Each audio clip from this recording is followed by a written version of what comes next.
This is a toy spot on the Spider-Man movie Marvel Legends line from the Sandman series.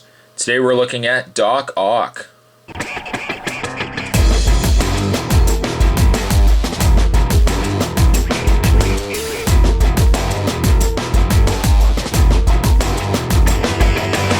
Now, similar to Green Goblin, Dr. Octopus here didn't actually appear in Spider-Man 3.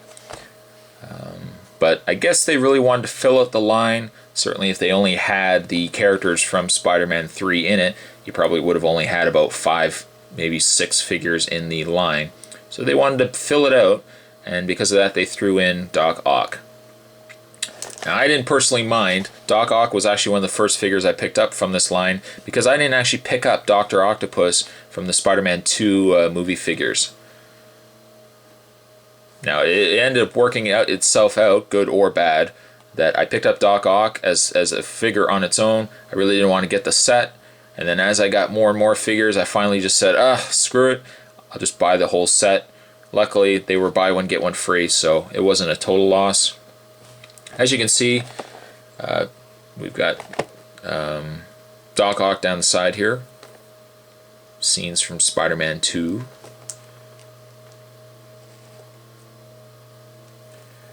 Now, I liked Doc Ock in Spider-Man 2. He's not really what I would have picked as the actor for Spider-Man 2. Personally, if anyone cares, I probably would have picked Larry Drake. Anybody who watches Darkman, you'll know exactly who Larry Drake is, or Dr. Giggles. Personally, he would have been my pick for Doc Octopus. He would have been perfect, but still a pretty good Doc Ock, though. On the back of the package, the other figures in this wave, we've got Mary Jane, we've got New Goblin, Doc Ock, Green Goblin, Spider-Man, Sandman, Black-Suited Spider-Man, and finally Venom. Read-up says, from the first time he used his cybernetic manipulator arms, Dr. Otto Octavius knew the risks. Giving such an advanced and powerful artificial intelligence direct access to his brain was almost unjustifiable gamble. The combination of hardwired software limitations and his own force of will, however, was more than enough for him to maintain perfect control, until both were destroyed in an instant. His life shattered and his mind broken, he became the criminal known as Doc Ock. A deadly, dangerous fusion of man and machine, he's the most formidable foe Spider-Man has ever faced, and his madness threatens the entire city. Thank you for a good read-up. That's fine. I like that. Real name, Otto Octavius. Occupation, mad scientist, bank robber. Maybe not bank robber, but powers, super strength, genius intellect, weapons, indestructible robot arms. Goal, to build a fusion reactor that doesn't explode. Oh, shaking my head. Base of operations, an abandoned warehouse. So there we go. That is packaging on Dr. Octavius. What we're going to do is we're going to get this opened up, and the camera wasn't focusing for a second. We're going to open this guy up, and we will have a better look at Doc Ock. Don't go anywhere. And the piece that Doc Ock comes with is the arm of Sandman. And just get that in place, and we will take the arm, plug it into place. And there we've got, oh, look how wonderful it's becoming. Turning out to be a great figure. There we have 2 pieces shy of a finished Sandman. So what we're going to do is move him out of the way and get a good look at Dr. Octopus. Now unfortunately, I don't have the original Dr. Octopus, as I was saying, so I can't do a comparison. I don't know, it does appear to me that it is the same body mold as the initial Dr. Octopus. Now I'm just going by what I'm thinking here, and I may not be right, but the figure does, much like the Green Goblin, he does feel pretty light. He doesn't have a substantial weight to him. So I don't know if it's the original Doc Ock was like that as well, but this one feels a little cheap. Speaking of cheap, he has these really neat tentacles, his arms, his robotic arms. You can actually open them up. And I'm not a fan of really how they painted the inside of these arms, or the hands here. But they're individually articulated, which is nice.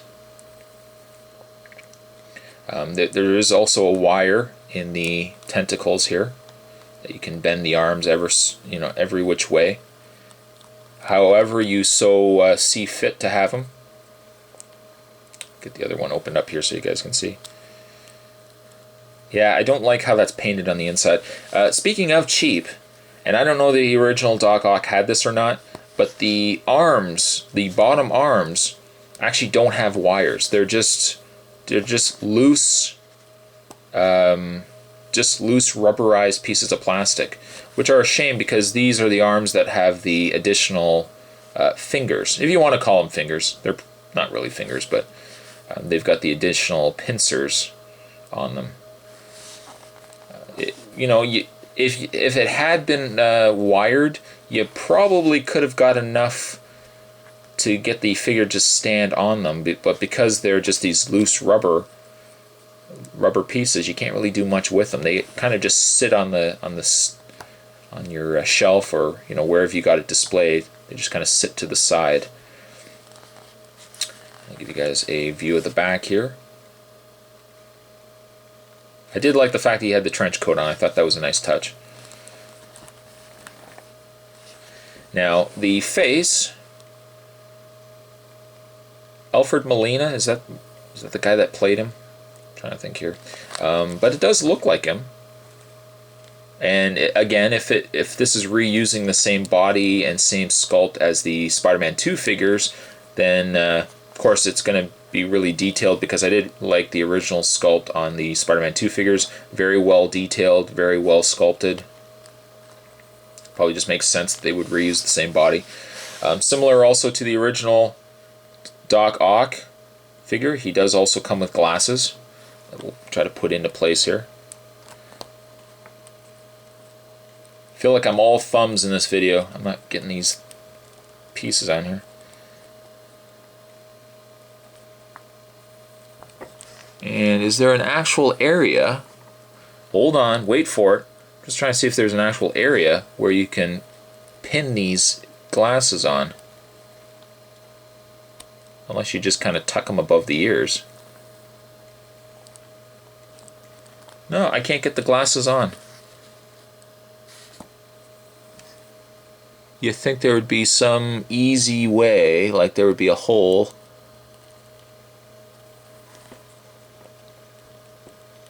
Bear with me, guys. I'm trying to get these glasses on here. No, these glasses just don't want to stay. They're not, I don't know how they're supposed to, unless you're supposed to just tuck them above the ears.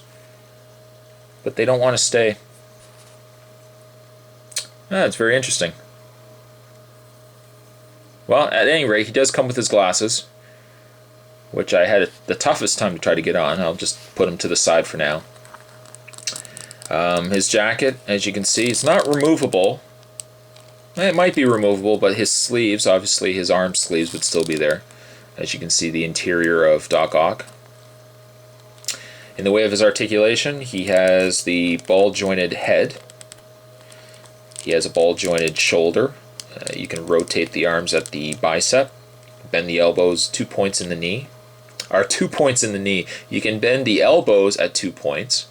You can rotate the arm, or the hand. You can bend at the fingers if you want to give him so he can wave.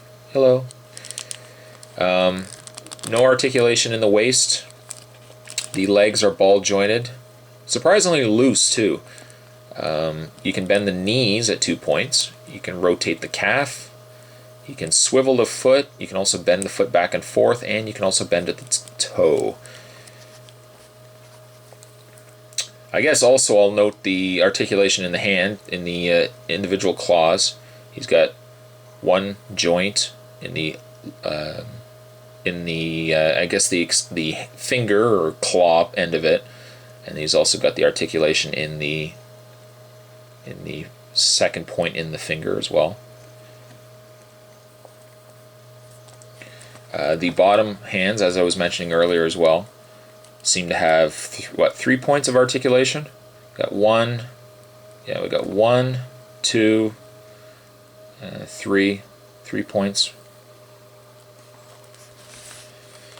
It's a nice figure, and I almost feel like the same way I felt with the Green Goblin. I don't know, I just feel like they took what I believe to be the same mold, they just kind of tweaked it ever so slightly, but then they just did a sloppy job on some points on the, like in the fingers here.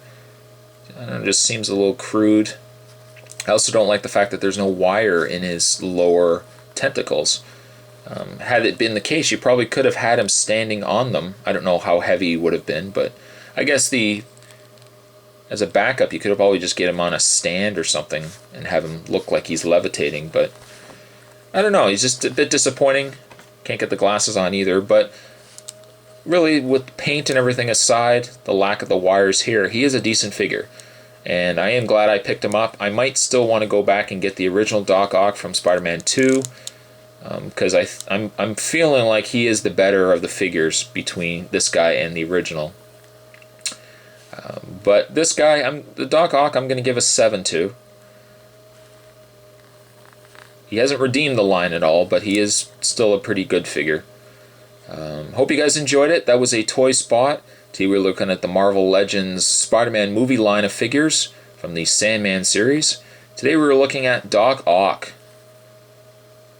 Hope you guys enjoyed it, and I'll see you guys next time. Later.